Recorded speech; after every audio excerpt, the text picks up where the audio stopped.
हालत होगी हरे हरे जमा तीरथ है वो पिया तीरथ है जो पिया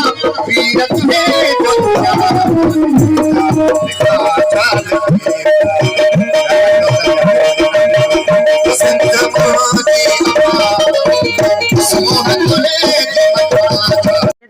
ब्रेकिंग खबर दी चालू न करो नी बता को हबीबला राजपुर में कामरेड बुरी भट्टी जे तैयारी रात मचकाचर यो प्रोग्राम मुनक़द कयो वियो जंहिंमें शाइरनि सुगड़नि अदीबनि ऐं फनकारनि सिंध जे सकावत खे उजागर करण लाइ पंहिंजे फन जो मुज़ाहिरो कयो जॾहिं त इलाइक़े वासियुनि समेत सहाफ़ियुनि वॾे अंग में शिरकत कई। उन मौक़े ते शरीक थींदड़ सहाफ़ी फारूक शर एजाज़ सोलंगी, अमर शहर अब्दुर्रहमान चांग, अली हबीब रतड़, अब्दुल्ला मल्ला, सरवे चांग, गुलाम मुर्ता सेठार, उता नूरमन चांडियो, उता आदिला चांग, कामरेड मुरीद भट्टी, वकार अहमद मल्ला, नवाज़ राजपर, दानिश मुगल, राना कमर ऐं ॿियनि चयो त जंहिं क़ौम जी सकाफ़त ज़िंदा हूंदी आहे उन जी क़ौमूं ज़िंदा हूंदियूं आहिनि ऐं जंहिं क़ौम जी सकाफ़त ज़िंदा न हूंदी आहे उन जी क़ौमूं मुर्दा हूंदियूं आहिनि। अक्सर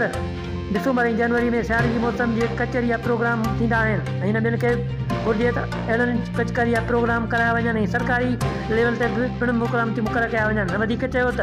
सिंध जी 50,000 साल पुराणी सकाफ़त आहे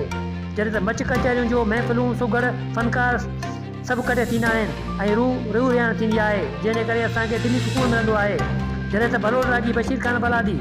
सिंध मुंहिंजी अमा शान तुंहिंजी मां छा लिखी छा लिखां कलाम ॻाए संदन शरीक थियण खे झुमाए छॾियो